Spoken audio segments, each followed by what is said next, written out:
കഴിഞ്ഞ ദിവസം പാർലമെന്റിൽ നിതിൻ ഗഡ്കരിയുടെ വെളിപ്പെടുത്തൽ രാജ്യത്തെ പോലും ഞെട്ടിക്കുന്ന സംഭവങ്ങളിലൊന്നായിരുന്നു. വികസിത ഭാരതം എന്നുള്ള BJPയുടെ മുദ്രാവാക്യം എന്തിൻ്റെ വികസനമാണ് എന്നുള്ളത് ഗഡ്കരിയുടെ കണക്കുകളിൽ നമുക്ക് മനസ്സിലാക്കാൻ സാധിച്ചു എന്നതാണ് ഈ വിഷയത്തിൽ പ്രതിപക്ഷം പ്രതികരിച്ചത്.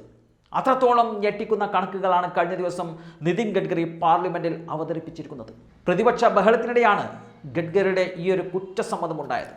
ഇന്ത്യയിൽ റോഡ് അപകടങ്ങളിൽ മരിക്കുന്നവരുടെ എണ്ണം കുത്തനെ ഉയർന്നതായിട്ടാണ് കേന്ദ്രമന്ത്രി നിതിൻ ഗഡ്കരി പാർലമെന്റിനെ അറിയിച്ചത്.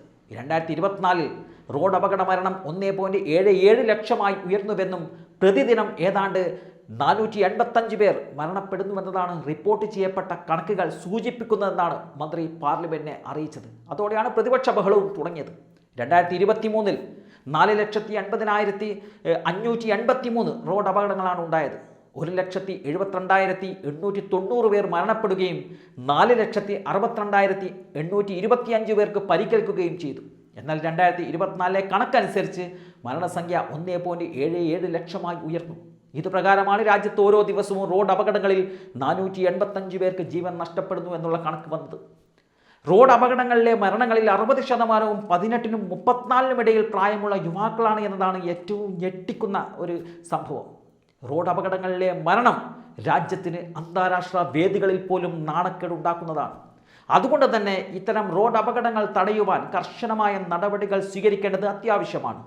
റോഡ് അപകടങ്ങൾക്ക് പ്രധാന കാരണമായി പറയുന്നത് റോഡ് എഞ്ചിനീയറിംഗിലെ പിഴവുകളും റോഡിലെ നിയമങ്ങൾ പാലിക്കാത്തതുമാണ് എന്നതാണ് മന്ത്രി പറയുന്നത്.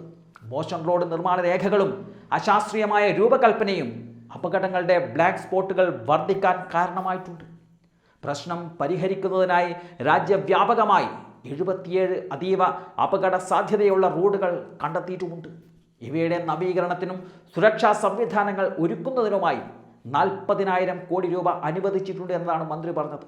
കൂടാതെ ഹെൽമറ്റ് ധരിക്കാത്തതുപോലും ഏതാണ്ട് 30,000-ഓളം പേർ മരണപ്പെട്ടതായും സ്കൂളുകളുടെയും അതുപോലെ തന്നെ കോളേജുകളുടെയും പരിസരങ്ങളിലെ സുരക്ഷാ ക്രമീകരണങ്ങളുടെ അപര്യാപ്തത മൂലം 10,000-ഓളം കുട്ടികൾ മരണപ്പെട്ടതായും കണക്കുകൾ വ്യക്തമാക്കുന്നുണ്ട്. ഇതൊക്കെ കേന്ദ്രത്തിൻ്റെ കഴിവുകേടാണ്.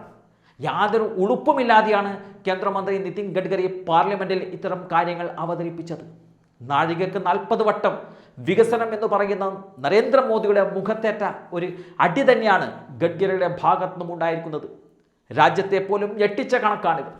കേന്ദ്രത്തിൻ്റെ ഉത്തരവാദിത്തമില്ലായ്മ അത് തന്നെയാണ് ഈ അപകടങ്ങൾ പെരുകാൻ കാരണമായിരിക്കുന്നത്. ഈ കണക്കുകൾ അത് തന്നെയാണ് സൂചിപ്പിക്കുന്നത്.